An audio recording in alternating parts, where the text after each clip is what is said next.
Good morning, everyone. This is Pete from Four Corner Resources with your Cornering the Job Market update.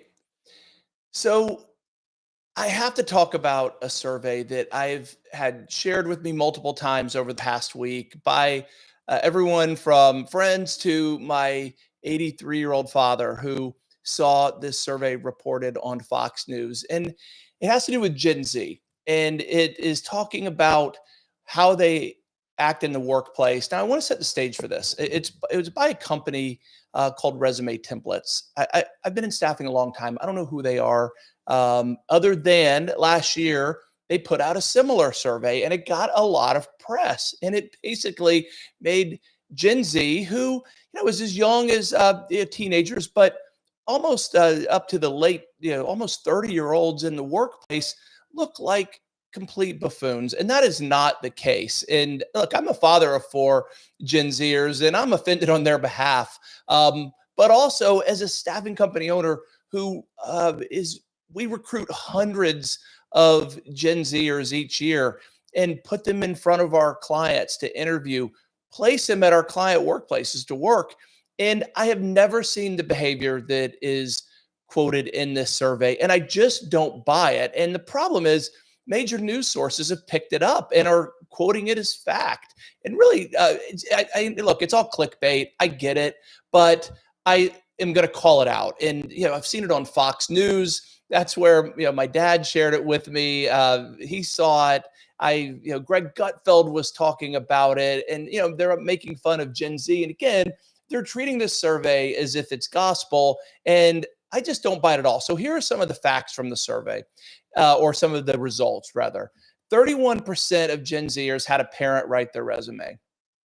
Okay. I mean, that's normal. If you're a young person, you should get help from your parent with the resume. Now, I would direct you to our website, fourcornerresources.com, for all the help you need. But again, that's natural. No big deal there. But this is where it takes a turn. 77% of Gen Z claims to have brought a parent to an interview. I don't know of that ever happening. Now, if I spoke with my recruiting team, I'm sure they would have some examples where someone needed a ride. It's just a matter of practicality on occasion that you might need help from a parent, especially if you're on the young side of Gen Z. But the implication here is that these are professionals doing it in the workplace.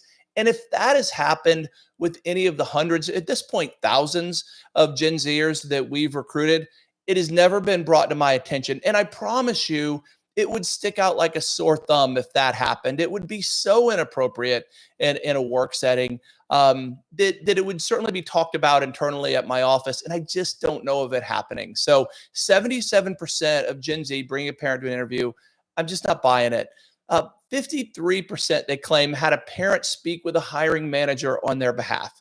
So we're supposed to buy into this stat that over half of all Gen Z has a parent speak to their manager. That would be, in most cases, if not all, almost all cases, instant exclusion from a job opportunity. If someone, I mean, what is this? Deion Sanders bringing with his son Shador getting involved in the hiring process. I mean, come on, it doesn't happen. It's not reality. And I think this survey, I don't want to accuse anyone of anything. However, except I will accuse the major news stations who are reporting this as being irresponsible in the way they're claiming this to be actually happening, when I just know that it's not. So perhaps the survey participants were goofing around and making a joke of this. They claim that they had 831 Gen Zers take the survey.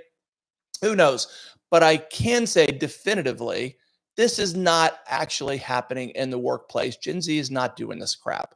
43%, they claim, regularly have a parent talk to their current manager. Again, no company, no manager, no organization would tolerate that. It's just not the case. And I could go on. I won't. I think I've gone on enough about this already, but I'm a little incredulous over it because it's happened 2 years in a row. And look, kudos to this company, Resume Templates, whoever they are, by getting major networks to use their name. Here I am talking about it. If any press is good press, well, there you go. Congrats to them. It's working. But again, I have to stand up for for the Gen Zers out there because it's just not fair. So that's where we are with that. So if you haven't seen the survey, again, I'll give these guys press that they may or may not deserve, but it's on Resume Templates. I think it's .com. So moving on from that, again, if anyone from a major network wants to debate me on that about what reality is, I would love to have that conversation. So my line is open for that exchange. I want to turn to something that has also been in the news quite a bit lately. It really blew up a few months ago as it related to H-1 visas. Now, if you're not familiar with that world, I won't get into too much detail of what H-1s are, but it's essentially when foreign workers are brought over on work visas to work here in the U.S. And there's some parameters around that have certainly been used very liberally over the past few years. Well, many years, actually. I would say going back, more than a decade at this point. And it's really getting a lot of visibility right now since Trump has been in office. And there's some big fights on it on Twitter recently. Elon got involved. Vivek Ramaswamy got involved, and he kind of hasn't been heard much from since. He took an interesting stance, if you want to go look that up. But it's something that a lot of people are very passionate about. And there's a case to be made for both sides of the value of foreign workers coming over here. But where it starts to take American jobs is where all of us should draw the line. And some of the stats surrounding this are shocking. So according to the WorldNet Daily, they just published this article that Americans are losing millions of jobs to foreign workers. In 2024, the U.S. economy only created 2.2 million new jobs, but the federal government improved over 5.5 million employment authorizations for foreign nationals. That's more than twice as many workers added to the job pool than jobs created. And it's not just limited to last year either. Over the past 3 years, 18 million foreign nationals were cleared to work, but only 9.7 million jobs were created. So if you're watching, I'd love to hear your thoughts on that. I want to hear a case from anyone who claims to support this and say it's a good idea to the degree that it's happening. I've never been a fan of it. Again, as a staffing company owner, I've seen many cases, countless, more than I could recall, of American workers losing out who are very qualified, certainly deserving of jobs, to someone with an H-1 visa. And look, I don't blame them. They want to be here in the U.S. Of course they do. But it's at the expense, in many cases, of American workers. And that is where we should all draw the line and just say, not okay. It's not acceptable. So I'm sure I'll be talking about that a lot more as this fight continues to bubble up and more visibility is given to how this system is currently being used.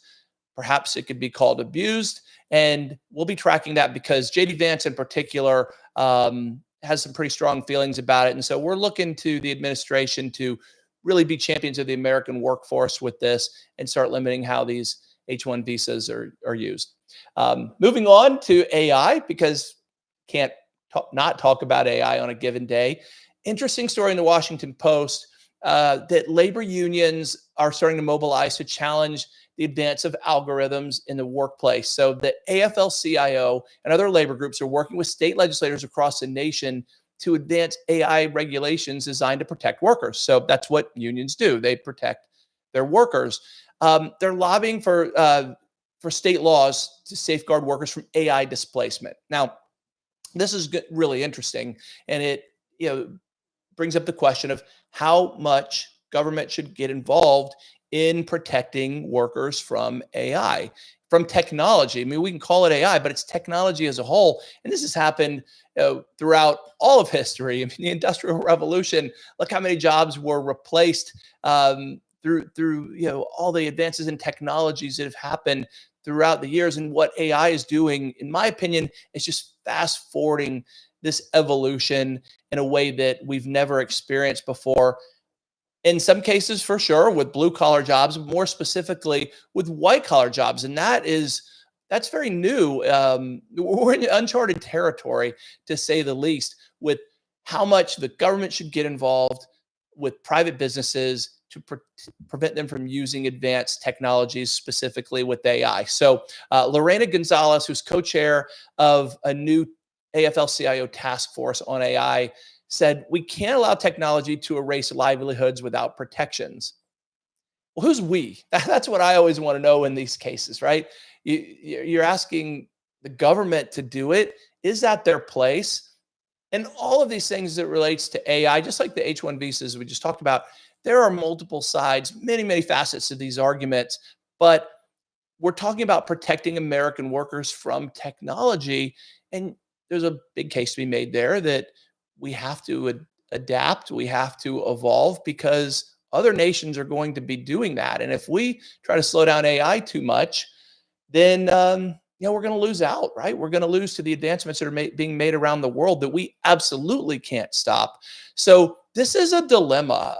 I have a lot of mixed feelings on it, because I'm in many ways terrified of the advancement of AI. As I said in my first live stream a couple days ago, that's one of the reasons I'm doing this now, is to bring attention that I think is warranted and needed, but not really happening, to how rapidly AI is impacting the job market. So really interesting to see. No surprise to see labor unions now getting involved in doing their part to protect workers. So that's something that I'll continue to monitor and talk about as well.